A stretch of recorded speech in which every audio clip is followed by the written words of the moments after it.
भैया हमारे ना क्वेश्चन के आंसर्स याद नहीं हो पा रहे हैं। हम लोग पढ़ते हैं लेकिन थोड़ी देर बाद फिर भूल जाते हैं। भैया हम लोग पढ़ाई तो बहुत कर रहे हैं लेकिन जो हम लोग पढ़ते हैं वो एग्ज़ाम में आता ही नहीं, और जो एग्ज़ाम में आता है वो हमको याद नहीं आता है टाइम पे। हमारे बोर्ड एग्ज़ाम के डेट आ गए लेकिन हमारा टाइम मैनेज नहीं हो रहा है, पता ही नहीं चलता कब दिन हो गया कब रात हो गई, कैसे दिन जा रहे हैं। स्कूल वाले असाइनमेंट का टेंशन दे रहे हैं, कोचिंग वाले टेस्ट सीरीज का टेंशन दे रहे हैं, दिमाग काम नहीं कर रहा है, अलग से डिमोटिवेशन आ रहा है, ब्ला ब्ला ब्ला। ऐसे कई सारे सवाल पिछले कुछ दिनों में मेरे से पूछे गए हैं। तो अगर आपके माइंड में भी ऐसे कुछ सवाल है तो ये वीडियो आपके लिए है, पूरा देखना, ज़रूर देखना, आपको बहुत ज़्यादा हेल्प होंगी। दर्शकों से एक निवेदन है कि अगर आप लोगों को मेरे इंट्रोडक्शन में कोई इंटरेस्ट नहीं है तो आप 1 मिनट के लिए वीडियो स्किप करके मेन कंटेंट पे जंप कर सकते हैं। तो क्या मैं एलिजिबल हूँ कि इन सारे सवालों के जवाब मैं आपको दे सकता हूँ? तो यहाँ पे मैं छोटा सा अपना इंट्रोडक्शन देता हूँ। माय नेम इज़ प्रज्वल, आप मेरे को अपना बड़ा भाई या फिर दोस्त समझ सकते हैं। मैंने अपने बोर्ड्स में 94.4 स्कोर किया है। उसके बाद यूपीएससी एक एग्ज़ाम कंडक्ट करती है, एनडीए, नेशनल डिफेंस एकेडमी का एग्ज़ाम, तो उसको भी मैंने 2 बार क्लियर किया है। उसके बाद एक इंटरव्यू होता है, SSB interview, services selection boards का एक इंटरव्यू होता है। जिन लोगों को पता नहीं है उनको बता दूं, अगर आपको इंडियन आर्म फोर्सेस में ऑफिसर बनना है तो आपको वो इंटरव्यू देना पड़ता है, वो भी मैंने क्लियर किया है। फिलहाल मैं कोचिंग क्लासेस में पढ़ा रहा हूँ, तो हाँ मेरे पास इतना एक्सपीरियंस है कि मैं आपको गाइड कर सकता हूँ। तो देखिए, हमने स्टार्टिंग में जो भी क्वेश्चन के बारे में बात की, उन सारे सवालों के जवाब एक वीडियो में तो मैं नहीं दे पाऊंगा, लेकिन इस वीडियो में मैं आपको एक बहुत इंपॉर्टेंट प्रॉब्लम कि क्वेश्चन के आंसर याद नहीं हो रहे, उनको कैसे याद करें, इस क्वेश्चन का ज़रूर दे दूंगा आंसर। तो आप लोग पूरा वीडियो देखिए, नोट्स बनाइए, उसको फॉलो कीजिए, तो आपकी बहुत ज़्यादा हेल्प होगी। ठीक है, तो इस वीडियो में हम लोग ऐसे कुछ 10 techniques, 10 tried and tested methods use करेंगे जो मैंने अपने लिए ट्राई किया है, जिनसे मेरे को रिजल्ट मिला और आई होप कि आपको भी मिलेगा। ठीक है, तो ऐसे 10 टेक्निक्स को हम लोग इस वीडियो में जानने वाले हैं। उसके बाद एंड में मैं आपको एक बोनस ट्रिक बताऊंगा कि उनका यूज़ आप लोग कैसे कर सकते हैं। ये 10 टेक्निक्स बताने से पहले एक चीज़ मैं आपको बता देता हूँ कि आपके दिमाग को कौन सी चीज़ें याद रहती है। ठीक है, तो एक चीज़ दिमाग में फिट कर लीजिए कि आपके माइंड को जो रूटीन वाली चीज़ें, जो नॉर्मल चीज़ें, वो याद नहीं रहती है। ठीक है, तो आपके दिमाग को कौन सी चीज़ें याद रहती है? जो चीज़ें जो स्ट्रेंज है, जो फनी है, जिसमें थोड़ी सी कॉमेडी है, आपको देख के सुन के मज़ा आता है। ठीक है, उसके बाद आपको याद रहते हैं कोई ट्रैजिक चीज़ें, किसी के साथ हादसा हो गया, वो चीज़ें। और इनके अलावा आपको और भी कुछ चीज़ें याद रहती है, जैसे अगर आप किसी चीज़ को बार बार देख रहे हो, किसी चीज़ को बार बार सुन रहे हो, किसी चीज़ को बार बार पढ़ रहे हो, तो ऐसी चीज़ें आपको ज़्यादा समय के लिए अच्छे से याद रहती है। अब हमारी जब ट्रिक हम लोग देखेंगे तो लास्ट में मैं इसका रिलेशन बताऊंगा आपके माइंड के याद रखने की कैपेसिटी से। ठीक है, तो आइए पढ़ते हैं हमारी टेक्निक्स। ठीक है, तो सबसे पहली टेक्निक है record your audio and listen in free time. मतलब देखिए, आपको गाने, जो मूवीज़ के सॉन्ग होते हैं वो बड़े याद रहते हैं। कई बार उनके लिरिक्स याद नहीं रहेंगे लेकिन उनकी धुन बराबर याद रहती है। तो ऐसा क्यों होता है? क्योंकि आप लोग उनको बार बार सुनते हो। तो आप लोगों को करना क्या है, कोई भी एक क्वेश्चन ले लो, उसका आंसर ले लो, उसको मोबाइल का ऑडियो रिकॉर्डर चालू करो और उसमें रिकॉर्ड कर लो। अब ठीक है, अभी आपने रिकॉर्ड कर लिया है, अब आपको बहुत सारा फ्री टाइम मिलता है। भैया हम तो बड़े बिजी रहते हैं, हमारे पास कहाँ फ्री टाइम है? तो देखिए, आप ट्रैवल करते हो, साइकिल से, बाइक से, ट्यूशन जाते हो, कोचिंग जाते हो, ठीक है, स्कूल जाते हो, तो वो टाइम आप लोग यूटिलाइज कर सकते हो ये चीज़ें सुनने के लिए। इसके अलावा भी जब आपका पढ़ाई करने का मन नहीं करता है या फिर मैथ के कोई प्रॉब्लम कर रहे हो आप, तो वो टाइम पे आप ईयरफोन लगा के ये सारी चीज़ें सुन सकते हो। ठीक है, अब हमारी सेकंड टेक्निक, दूसरी टेक्निक थोड़ी सी अटपटी है लेकिन वर्क करती है। ठीक है, ध्यान दीजिए। तो हमारी दूसरी टेक्निक है डैड एंड डंडा। अब ये कोई गेम का नाम नहीं है, ये टेक्निक का नाम है डैड एंड डंडा। अब इसमें आपको क्या करना है कि आपके फैमिली मेम्बर या फिर फ्रेंड्स, इसमें मोस्टली मैंने डैड बोला है क्योंकि उनके साथ ज़्यादा काम करता है, मेरा पर्सनल एक्सपीरियंस है। तो कोई भी आपके फैमिली मेम्बर और फ्रेंड्स, ठीक है, उनको आपको बोलना है कि देखो भैया, मैं आपको एक क्वेश्चन बताता हूँ, जब भी आप मेरे से मिलोगे तो मेरे को वो एक क्वेश्चन पूछना है। अब आप अपने कोई भी टेक्स्ट बुक का लेसन उठा के देख लो, उसमें 10 से 15 से ज़्यादा क्वेश्चन नहीं है, ठीक है। आपके घर में 4 फैमिली मेम्बर, आपके 2-3 दोस्त बाहर के, ट्यूशन, स्कूल, कुछ भी पकड़ लो, तो सबको आपने एक हफ्ते के लिए एक एक क्वेश्चन दे दिया। वो डेली आपको वो क्वेश्चन पूछेंगे जो आपने उनको बता के रखा है। अब उनको उनका आंसर पता हो ना हो, आपको कुछ नहीं करना है। जैसे उसने पूछा तो आपको अपने दिमाग में सोचना स्टार्ट कर देना है। तो 7 दिन तक सेम क्वेश्चन आपको पूछते रहेंगे। हो सकता है पहले दिन ना आए, हो सकता है दूसरे दिन ना आए, तीसरे दिन थोड़ा आए, चौथे दिन थोड़ा ज़्यादा है, 5वें दिन और थोड़ा ज़्यादा है, 6वें 7वें दिन तक आपको पूरा आंसर याद हो जाएगा। और लास्ट में जो हमने डंडा वर्ड यूज़ किया था, तो उनको बोल दीजिए पनिशमेंट। पप्पा के साथ तो आप डंडा कर सकते हैं, दोस्त के साथ नहीं कर सकते, तो वहाँ पे रख दीजिए ट्रीट कि अगर मैंने तेरे को आंसर नहीं बता पाया तो मैं तेरे को चॉकलेट खिला दूंगा, ठीक है। तो टेक्निक थोड़ी सी फनी है लेकिन काम करती है। तो हमारी तीसरी टेक्निक है निमोनिक्स। अब ये क्या होते हैं? तो कई बार हम लोग जब पढ़ते हैं तो हमको पूरे आंसर याद रखने की ज़रूरत नहीं होती है। हम लोग उनमें से कुछ वर्ड यूज़ करते हैं जिनको याद रख के हम पूरा आंसर याद रख सकते हैं।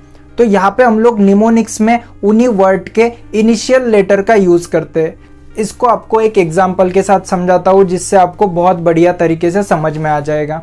अब देखिए, हमारे सिलेबस में एक टॉपिक है किंगडम एनिमलिया। उसमें 10 फाइलम है जिनको सीरियल वाइज बच्चों को याद रखना होता है।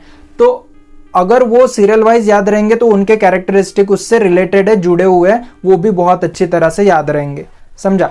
तो अभी बच्चों को वो नाम याद करने में हो जाती है बड़ी तकलीफ। वो नाम कुछ इस प्रकार है: Porifera, Cnidaria, Platyhelminthes, Aschelminthes, Annelida, Arthropoda, Mollusca, Echinodermata, Hemichordata and Chordata. तो ये 10 नाम बच्चों को याद रखने में हो जाती है तकलीफ। तो हमने क्या किया, क्लास में इसका निमोनिक्स बनाया। तो भैया क्या निमोनिक्स बनाया?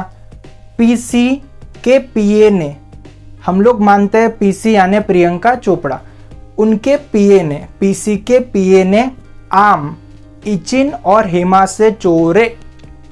पीसी के पीए ने आम, इचिन और हेमा से चोरे। अब बच्चों को मैंने ये बता दिया, तो हर बच्चे को पूरे के पूरे 10 के 10 फाइलम सीरियल वाइज हो गए याद। कैसे? हमने सिंपली क्या किया, उसका निमोनिक्स बनाया।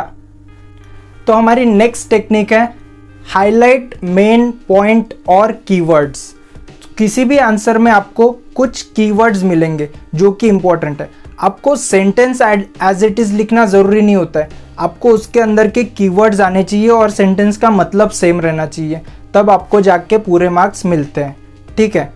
तो आपको कीवर्ड को हाईलाइट करना है। आपको ऑलवेज पेंसिल या एक हाइलाइटर का यूज़ करना है, जिससे कि आप फर्स्ट टाइम पढ़ रहे हो आपने हाईलाइट किया, सेकंड टाइम पढ़ोगे तो आपका ध्यान उसी पे जाएगा। इसी टेक्निक का यूज़ करके आप एग्जाम में भी हाईलाइट कर सकते हो। अगर ऐसा करोगे तो एग्जामिनर का ध्यान सिर्फ हाईलाइटेड एरिया में जाएगा, वो बाकी का सेंटेंस भले ही ना पढ़े लेकिन हाईलाइटेड एरिया पढ़ेगा, हाईलाइटेड वर्ड को पढ़ेगा, बोलेगा अरे इसने तो सही लिखा है। तो वो पूरा आपका आंसर ना पढ़ते हुए सिर्फ हाईलाइटेड पॉइंट को पढ़ेगा या फिर हाईलाइटेड वर्ड को पढ़ेगा, ठीक है। ये थी हमारी 4th टेक्निक। तो हमारा 5वां टेक्निक है विजुअलाइज लाइक अ स्टोरी। अब ये टेक्निक को हम लोग कैसे समझे, तो इसको भी एक एग्जाम्पल के साथ समझते हैं। तो देखो, हमारे सिलेबस में एक टॉपिक है मेंस्ट्रुअल साइकिल, जिसको याद रखना थोड़ा सा डिफिकल्ट है क्योंकि उसमें नए नए टर्म्स आए। तो हम लोग उसको याद रखने के लिए उसको एक स्टोरी की तरह समझेंगे। कैसे? तो हमारे क्लास में अलग अलग बच्चे हैं, राम, श्याम, सीता, गीता। तो हमने सबको एक एक नाम दे दिया। क्या नाम दिया?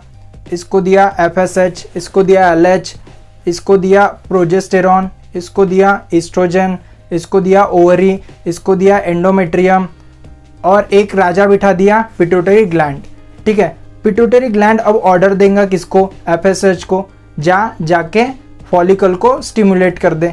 तो वो फॉलिकल का डेवलपमेंट स्टार्ट करा देगा। फॉलिकल का डेवलपमेंट हो रहा है तो उसमें से ईस्ट्रोजन रिलीज हो रहा है। ईस्ट्रोजन रिलीज होने के बाद क्या होगा? तो एंडोमेट्रियम का डेवलपमेंट स्टार्ट हो जाएगा। एंडोमेट्रियम बन रहा है तो वापस से पिट्यूटरी ग्लैंड ने ऑर्डर दिया, LH जाके फॉलिकल को बर्स्ट कर दे। तो ओव्यूलेशन हुआ, उसके बाद क्या हुआ, ऐसा आप लोग स्टोरी की तरह चीज़ों को याद रख सकते हैं। समझा? तो हमारा 6 टॉपिक है रिकॉर्ड योर ओन वीडियो और टीच समवन एल्स।